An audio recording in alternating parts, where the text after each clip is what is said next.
processo científico e de seus benefícios. Toda pessoa tem direito à proteção dos interesses morais e materiais decorrentes de qualquer produção científica, literária ou artística da qual seja autor. Eu vou explicar só um segundo. Vou dizer assim que eu achei assim, que fala dos direitos autorais que nós temos. Se eu faço uma música, né, eu tenho direitos autorais. Ou um teatro, do que eu faço daquilo que eu fizer, eu tenho direitos autorais. E assim, lá na minha loja, eu pago direitos autorais para deixar o rádio ligado. Eu posso ter o meu rádio ligado no meu escritório ou na minha casa, não pago nada. Então até trouxe para vocês verem aqui, né? Como eu pago para deixar o rádio ligado lá na loja. Faz 3 anos que eu estou pagando.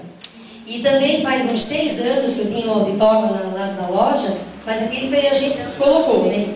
E as firmas, por exemplo, assim, a Malve, a Dakota, a Marinha, essas firmas, então elas mandam para a gente o catálogo com as modas, assim, e nós pegamos da Malve e colocamos lá no auditório, lá no lado, assim, né? Mandamos fazer para colocar, para vender a mercadoria. Aí, mas nós não sabíamos que o moço que estava lá, ele morava aqui lá no Saguaçu. Ele passou lá e disse assim: por que direito que vocês colocaram essa foto minha aí? Ele disse, ali. Não, nós pegamos no catálogo, né? Ele disse, não, vocês não podem fazer isso. Eu disse, eu só fiz isso, ele disse, para colocar no catálogo da firma. Aí eu disse, então, quanto você quer? E aí, outro dia ele voltou com o pessoal da agência, daí naquela época cobraram R$250 para gente ir para ele, porque eu tinha colocado lá a foto dele, que não era para colocar, né? E ele direito não era para colocar. Eu não tinha direito de feito isso mesmo, né? Aí depois quando veio colocando mais, os outros que eu coloquei, que era da cota, da Marinha, a gente pedia permissão de colocar. E esse nosso rádio, eu só pago R$20 por mês, faz 3 anos que eu estou pagando. A gente reclamou, mas é o direito, porque eu estou escutando música para todo mundo, então eu tenho que pagar. Então eu entendi isso aí, nós temos direito, aquilo que nós temos, nós assim temos direitos autorais. Foi isso que eu entendi. Não sei se está certo, foi isso, mas eu entendi isso aí.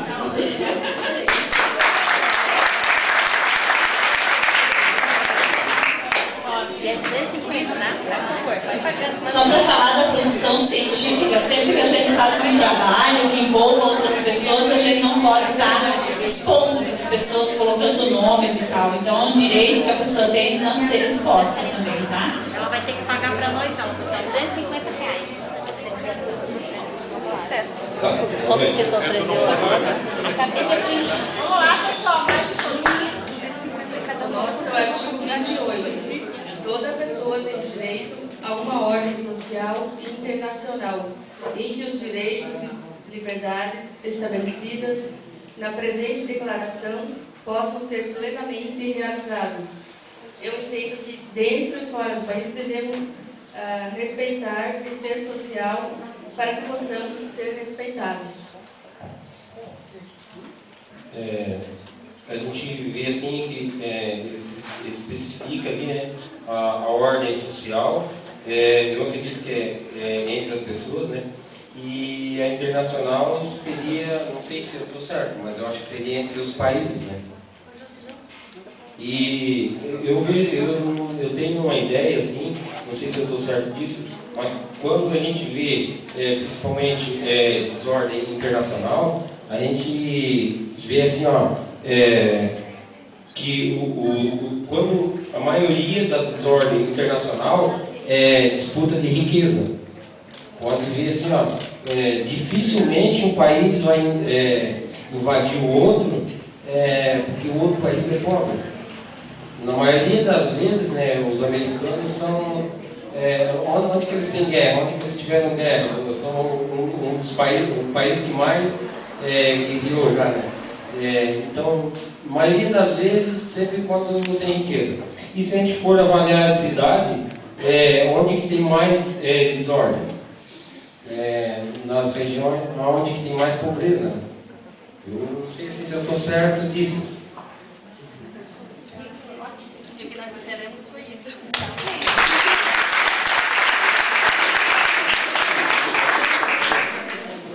29. A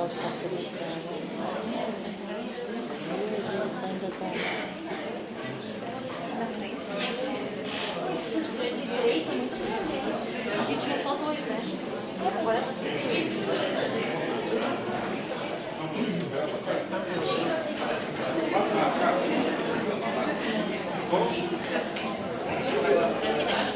Boa noite. Nosso artigo é o 29.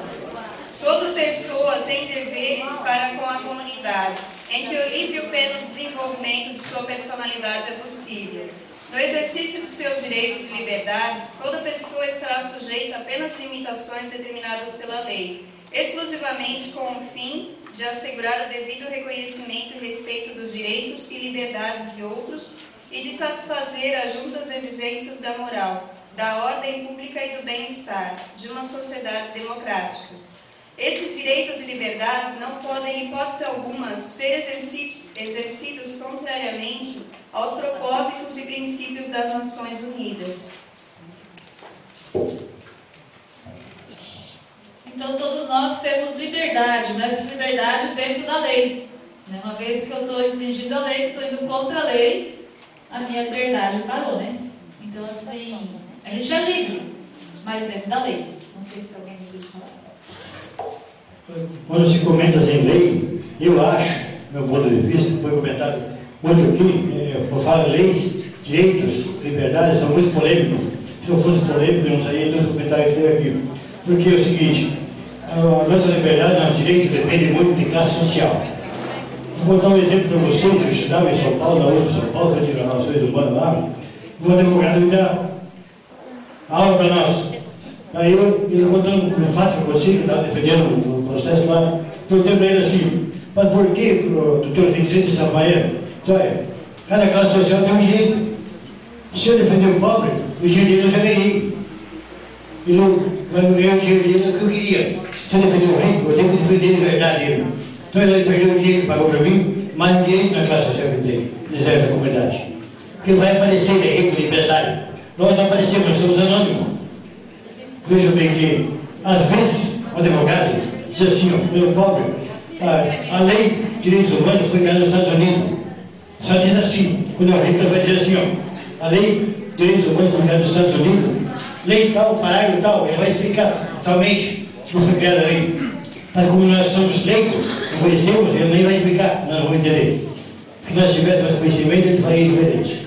Muito obrigado, gente, por